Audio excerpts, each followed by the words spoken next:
Only if you're serious about mastering the art of secrecy, keep watching. I'm going to break down the 7 things a wise man never shares. Let's get straight into it. First up, secret strategies for personal growth. Sharing your personal development tactics can give others the blueprint to outdo you. Only when you have worked hard and became an expert in the strategy that you are working on can you then share. Otherwise, others will simply copy and outperform before you can even test the waters. Whether you know it or not, there are people out there hungrier than you, wanting what you have, desiring what you want, and dreaming of even more. So keep your growth strategies close to your chest and work on them in silence. Let your progress and achievements speak for themselves. Then when people ask, that is when you tell.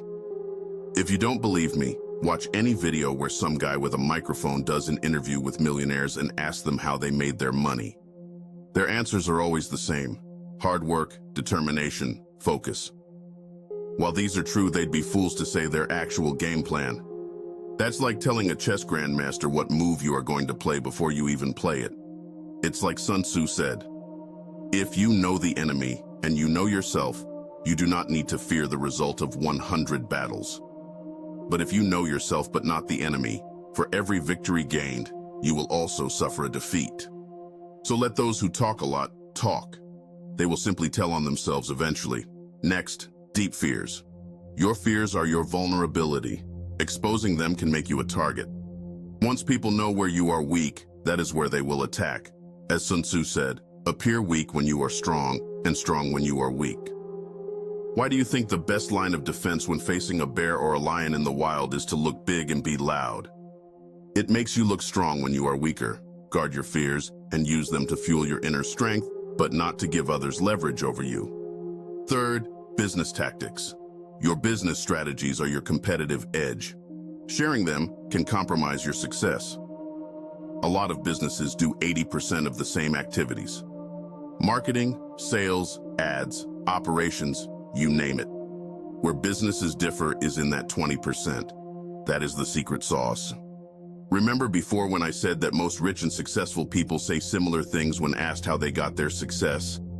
They are sharing the 80%. They are withholding the 20% for the inner groups, the closed rooms that you need to pay thousands of dollars to get into. As someone who has been lucky enough to have the funds to attend a couple of these type of events, I can say firsthand that these events are really where the money is made. This is where people who are on the bleeding edge are sharing information that I'm just now hearing about on YouTube over 1 year later. The people who know how to move fast have already capitalized on the funds, are now the masses are fighting for what's left, while the people in these rooms have already moved on to another opportunity. I do not say these things to upset you, but rather to inspire you to continue embodying self-improvement and learn what it is that I am telling you so that you too can join these spaces. You too can learn what these people learn and share. This event that I speak of cost over $4,000 all in for me to attend for 2 days. But the connection that I made and the information I gathered helped me to accelerate my business so much faster than if I had tried to figure it out myself. My point is this: keep your business moves under wraps until they're executed. Let your results do the talking. Next, past mistakes. We all have skeletons in our closets. Broadcasting your past mistakes can give others ammunition to judge you. Learn from your mistakes. Share the lessons that you learned, but keep the details of the event in the past where they belong. Focus on your growth and forward momentum. The reason is because of how our mind works. I won't dive into the science behind why this works unless you want me to.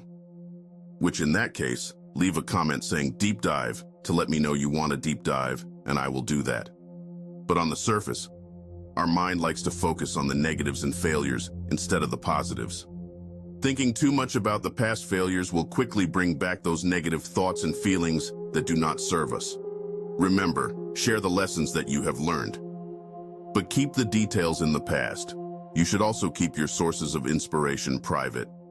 Your inspiration is deeply personal. Sharing it can dilute its power. I cannot tell you the amount of times I have told friends, or even my closest family members who or what inspires me just for it to be met with judging and negative opinions. I don't need that garbage in my life. I care for my family, but they aren't where I want to be in terms of success level. I want so much more. So why would I let those opinions dictate my path? Because I understand how deeply family can cause you to change your decisions. I am very careful with what I tell them. I barely even tell them about my business that I run. Only that things are going well, and I'm talking to other like-minded business folks who are helping me. That is it. Nothing more, but oftentimes less. Keep what inspires you close to your heart. Let it fuel your journey without external interference. Now, hidden talents. Your hidden talents are your secret weapons. Revealing them too soon can and will do two things to you. Number one is rob you of a strategic advantage. Number two is tell other people how to use your talents to further their agenda. Everyone in life has their own agenda, whether they know it or not. For clarity, I'm using the dictionary definition of agenda. Even if it's simply to live a peaceful life on the countryside, that is still an agenda, a plan of things to do, and they will use the resources they have to get that. This happened to me once. A close friend needed assistance with setting up an online presence. Because they knew I was good at setting up social media profiles, they used my talents to help them build their business. Now, while there is nothing wrong with helping someone in need, this person went off to make hundreds of thousands of dollars and proceeded to break contact with me, claiming I was too far behind them to talk to. Disgusting. That person was dropped from my contacts immediately. That person simply used me for what I was good at and dipped. Unveil your talents when the time is right and let them shine when they can make the biggest impact. Bonus points if you can find a way to monetize them so that you won't get screwed over like I did. Lastly, secret projects. Your ongoing projects are works in progress. Keep them as such until they are not. Until they're ready to be revealed, say nothing, not even that you are working on something new. Let the final product impress and speak for itself. Remember, a wise man knows that discretion is key. Another personal story of mine. I was working on starting up a business.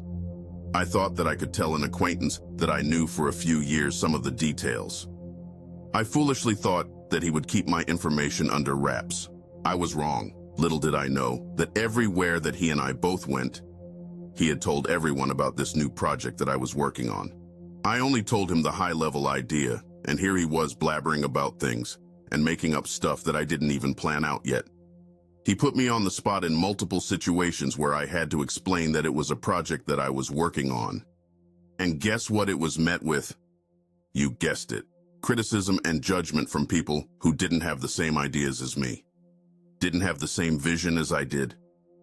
This project was months from completion, and here he was talking about it as if it was going to be ready next week.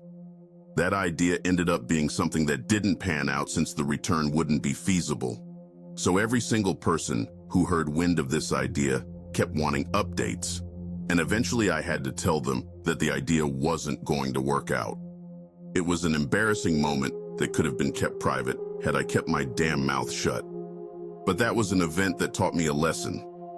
Like I said previously, that event is in the past, but the lessons will go with me into the future. In hindsight, I should have remembered the quote of "He who guards his mouth and his tongue guards his soul from troubles." I should have embraced the power of silence, learn from my mistake. Keep your cards close to your chest, move in silence, and let your success make the noise.